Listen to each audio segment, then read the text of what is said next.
Հայ-ադրբեջանական խաղաղ համաձայնագրին վերաբերող բոլոր խնդիրները Դոնալդ Թրամփի վարչակազմը համաձայնեցնում է ոչ միայն Թուրքիայի արտգործնախարարության, այլ նաև այդ երկրի հատուկ ծառայությունների հետ։ Տեղեկությունն այդ մասին անձամբ է հաստատել Միացյալ Նահանգների նախագահի անձնական ներկայացուցիչը։ Թեմայի շուրջ կզրուցենք Արտյոմ Երկանյանի հետ։ Արտյոմ, ինչ կապ ունեն Թուրքիայի հատուկ ծառայությունները։ ԱՄՆ նախագահի այդ հատուկ հանձնարարություններով իր ներկայացուցիչը Սթիվեն Ուիթկոֆը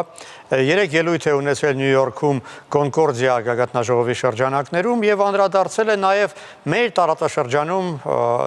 խնդիրների լուծումներին եւ ինչպես է ամերիկյան դիվանագիտությունը ինչ լծակներ օգտագործելով է հասնում խնդիրների լուծմանը։ Եվ մասնավորապես ասել է, որ մեր տարածաշրջաններում խնդիրներ լուծելիս համաձայնեցնում են ուրեմն որոշ խնդիրները ոչ միայն ինչպես ասացիր Թուրքիայի արտգործնախարարի, այլ նաև Թուրքիայի հետախուզության ծառայության պետի հետ։ Ուիթկոֆը մասնավորապես հետևյալն է ասել, բեջբերում եմ բառացիորեն. կա երկու մարդ, ովքեր շատ կարևոր են տարածաշրջանում տեղի ունեցող խնդիրների լուծման հետ կապված։ Դրանցից մեկը Թուրքիայի հետախուզության պետ պարոն Իբրահիմ Գյուլինն է, մյուսը արտգործնախարար Հաքին Ֆիդանը։ Երբ ինձ մոտ հարցեր են առաջանում, օրինակ հայ-ադրբեջանական խնդրի կարգավորման հետ կապված, ես դիմում եմ այդ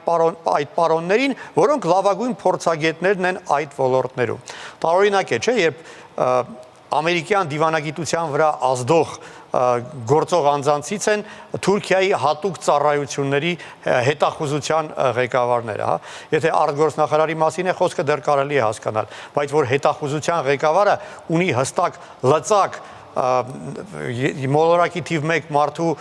գլխավոր հանձնակատարի վրա ազդելու, դա իսկապես տարօրինակ է։ Ուիթկոֆը հետևյալն է ասել. ես կապը պահպանում եմ մեր դեսպան Թոմ Բարակի հետ, զանգահարում եմ Տոմին եւ ասում եմ, ինչ կարծիք ունի Իբրահիմը այս հարցի վերաբերյալ։ Եվ այսպես մենք աշխատում ենք, բազմաթիվ դրական լուծված հարցեր ունենք այս ձևով։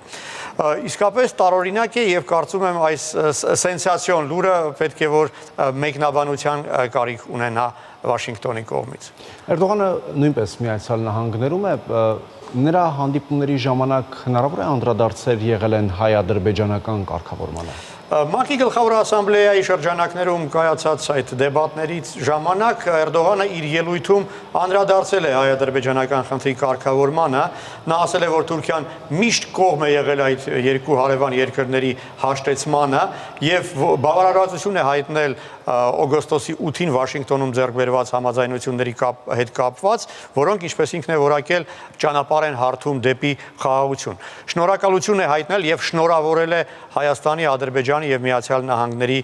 ղեկավարներին։ Երեք Էրդողանը նաեւ հանդիպում է ունեցել Թրամփի հետ, Թրամփը հանդիպում էր մահմեդական պետությունների առաջնորդների հետ։ Եվ ինչն է հետաքրքիր, այդ մեծ հանդիպման ժամանակ Թրամփը առաջարկել էր, որպեսզի Էրդողանը իր աջ կողմից նստի, այդ աթոռին է պատվավոր տեղն են հատկացրել Էրդողանին, դա նույնպես վկայում է այն մասին, որ Միացյալ Նահանգները հենց Թուրքիային են ընկալում որպես մահմեդական աշխարհում իրենց գլխավոր դաշնակիցը։ Թեև այնտեղ ներկա էին նաև Սաուդյան Արաբիայի,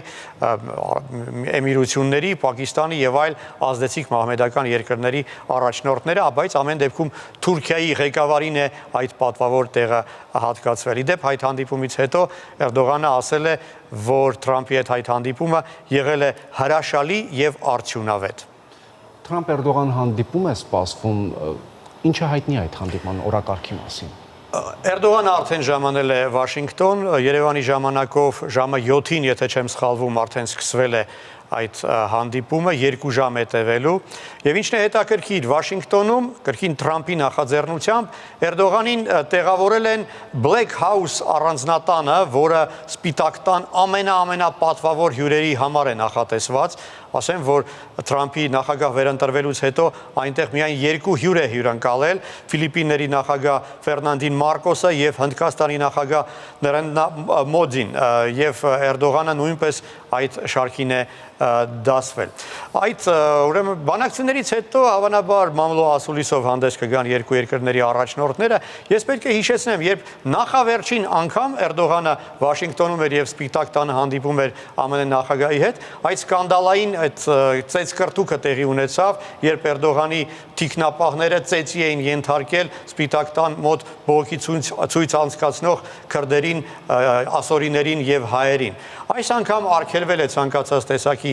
ցույցերը, բայց ամեն դեպքում ոստիկանությունը հատուկ միջոցներ է ձեռնարկում, որ հանկարծ նման բան տեղի չունենա եւ կրկին Էրդողանի թիկնապահները հանկարծ մարդ չծեծեն, հա։ Հետարքիր է այս կազմը նախագահին ուղեկցող պատվիրակության, արտգործնախարար, էներգետիկայի նախարար, պաշտպանության նախարար, հետախուզության ծառայության ղեկավար եւ ռազմական արդյունաբերության այդ պետական կոմիտեի նախագահ։ Հավանաբար այս կազմը վկայում է այն մասին, թե ինչ հարցեր են քննարկվելու հանդիպման ժամանակ, եւ նաեւ հատկանշական է, որ այս հանդիպումից առաջ Fox News հեռուստաընկերությանը տված հարցազրույցում Էրդողանը դատապարտել է նախագահ Թրամփին, ասելով, որ նա հակառակ իր տված խոստմանը այդպես էլ լուրջ ջանքեր չգործադրեց Ուկրաինայում եւ Գազայում խաղաղության հաստատման համար։ Շնորհակալություն, Արծո։